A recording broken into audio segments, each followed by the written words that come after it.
This is me, a Hasidic Jew walking through the holiest streets in the world. The thing is, this was my first time back to Israel in 8 years. The last time I was in Israel was 2018. Since then, there was a global pandemic, AI has hit all of our screens, there's been a war in Ukraine, October 7th, the war in Gaza, Lebanon, Yemen, and tensions with Iran. Confirming that the US is considering a limited strike on Iran. Personally, during this time, I've completed a 4-year degree, I started my career in marketing, I've moved to New York, gone to Uman 3 times, and launched a social media movement called In Breslov Burns a Fire with my personal rabbi. So yeah, a lot has happened both personally and globally during this time, and I felt I couldn't push off this trip any longer and I needed to go to Israel. For the past few months, I've been teaching a shir in Chaya Moran. That's about the lessons in life of Rabbi Nachman of Breslov, and we're currently discussing and learning about the portion of Rabbi Nachman's trip to the Holy Land, to Israel, his one and only trip that he made there, and it definitely has rubbed off on me to the point where I felt I needed to make the trip myself. Even though we're still in the midst of learning about these lessons, I really just felt the pull to be able to make this trip. So I'm going to do my best to bring you along and document as much as I can. And I'm very much looking forward to it. So I'm about to board the flight and let the journey begin.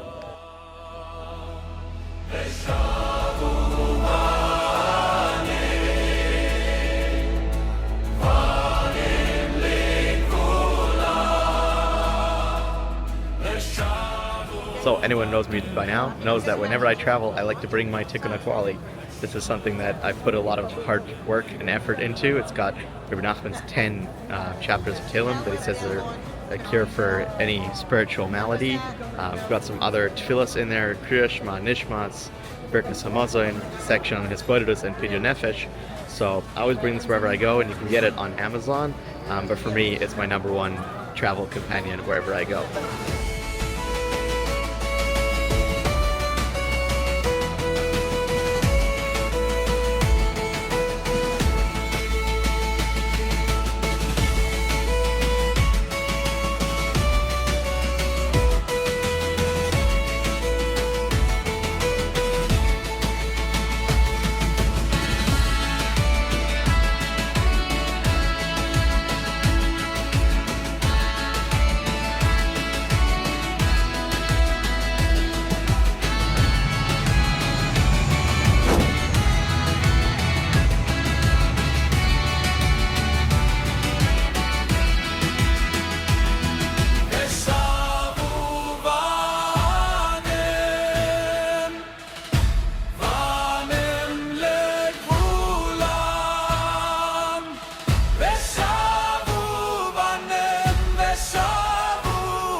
Good morning from the holy city of Yerushalayim. It's just after 5 in the morning, now closer to 6.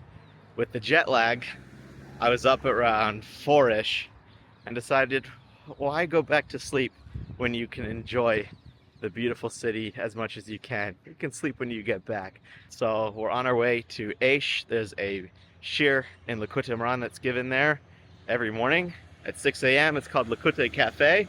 So we're on our way to the shir, and then after the shir, I figured if you're by Aish, you're right next to the Kosel, you're right next to the Western Wall, why not go daven Shachris there? So you can hear the birds are letting everyone know that it's morning, it's time to get up, and we are on our way to start our first full day here in the Holy City.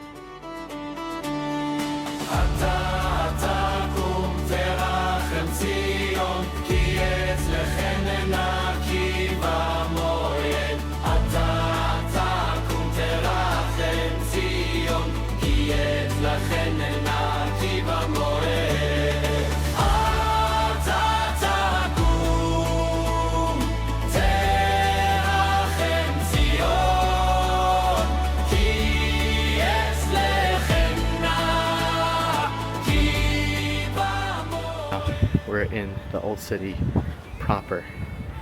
It's quite surreal to be back.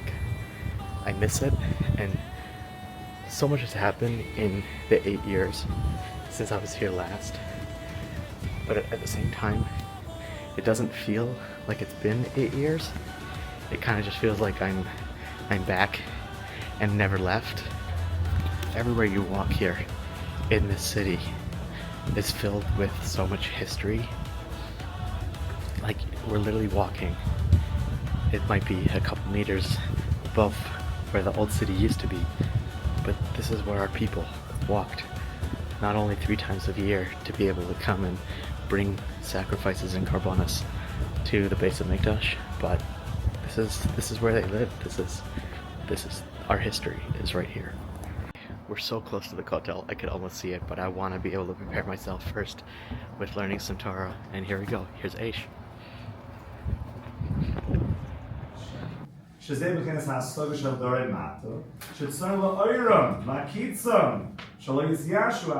lesson that Rabbi Moshe Chaim Eid is teaching, which I had the pleasure of tuning into, is actually a lesson I'm learning myself with a group of friends.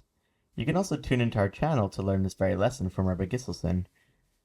The lesson being taught here is Likutei Moharan Tinyana 7, the second part of Likutei Moharan, where Rabbi Nachman teaches that Hashem guides us not with harsh judgment, but with deep compassion, and when we learn to awaken compassion within ourselves, even from our own brokenness, we open the channel for divine mercy to lead us forward. Once the lesson was complete, I left Aish, and it was on to the Kotel for Shacharis. Okay, it's raining here, but after an amazing shir this morning by Rabbi Moshe Eid, we're now off to the Kotel to daven Shacharis. This will be my first time at the Kotel in 8 years. A practice I learned from one of my personal rabbis in yeshiva was that when we're davening or when we're learning, we're trying to connect to Hashem, that when we have the camera out and we're trying to film that, then we're no longer fully present. And that's something I try to apply in my own life and something you'll see throughout this series. So either the camera will be on in the beginning or the end, but not in the middle while I'm trying to daven or learn with focus and with kavanah. So, one of my missions while I'm here in Yerushalayim is to drop off and deliver the winner of our Hanukkah giveaway. I have the package here. It's got one of our hoodies, a Tukun HaKlali, some other goodies, and the student was a winner here in Yeshiva in Yerushalayim. I was going to try ship the package to him from New York, and when I went to like UPS and DHL, they quoted me a massive price, which is pretty much a third of a ticket to Israel itself. So I figured while I'm coming here, I should deliver this by hand, and that's exactly what we're going to do right now. And here's Daniel. Hey everybody. From the Rebbe Says No. How's it going, everyone? We got the giveaway prizes right in here for Daniel. This is so awesome. I won this giveaway about 2 months ago, and I've been waiting every single day for this moment right here. So I'm so excited to open this up, and a video coming soon with me going through everything in this bag. Sounds good. See you soon. All right, looking forward to seeing it. The video in question can be seen on Daniel's Instagram. The Rebbe Said No. I highly recommend checking it out. But for now, we're gonna stick to our schedule programming. I just had to recount this really cool observation as I'm walking the streets of Jaffa. I passed by a person who appeared to be homeless, sitting there on the ground. He's got a little fire going, and he's reciting Tehillim. And right next to him is another person, and I didn't catch the full conversation. I didn't want to fully eavesdrop, but the content of the conversation was about their desire for Mashiach. The man was talking about how even despite his situation, that he constantly is davening for Mashiach to come, which I thought was like beautiful, very inspiring. That's like the Ein Shum Yeush, never give up. There's no such thing as despair despite your situation. And then the other woman who was talking to him was, I don't fully know, but she had another opinion about what it's like to daven and yearn for Mashiach despite someone's situation. But like only in the Holy Land are you going to have two people from their own backgrounds discussing such holy things just on the streets of Yerushalayim. The next few days were personal ones, shopping, exploring, and doing the self-care I felt I needed to gain from this trip. I could walk for days through Yafo, Mea Shearim, and Geula, and that is exactly how I spent my first Thursday and Friday.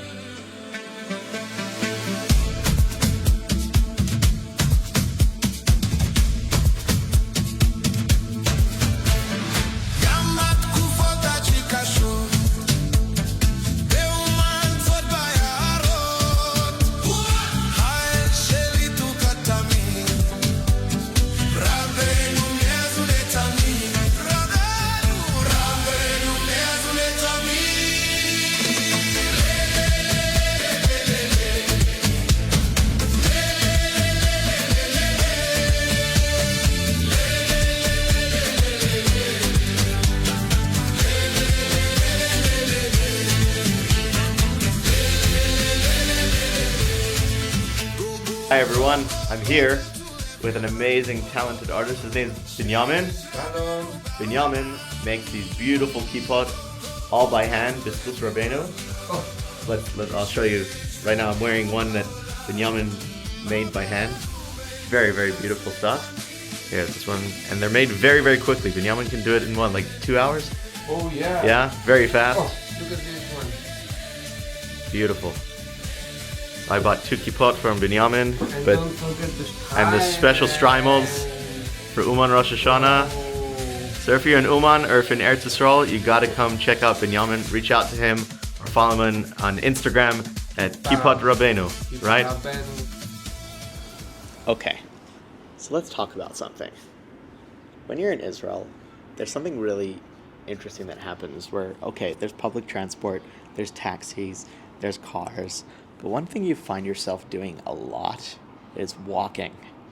My first day here, I walked about 15 kilometers, like over 25,000 steps, which is crazy. You know, walking in Eretz Yisrael, it's got some Torah sources. In Rambam, Hilchos Malachim U'Melchames, Halacha Yud Aleph, there the Rambam teaches that firstly the Chachamim say, based on a pasuk in Yeshaya, in Isaiah, that someone who lives in the land of Israel, he merits to have all of his sins forgiven. And says the Rambam, on top of that, not even someone who lives in Eretz Yisrael, in the land of Israel, but someone who even walks 4 cubits, they too will merit the world to come. I love walking. Unfortunately, actually, I hurt my leg a little bit on the first day. I don't know why, but it ended up like being really painful to walk the second, third day that I've been here. But we're doing it anyway because we're here for a really short amount of time, and we just got to make the most of it. So no pain, no gain.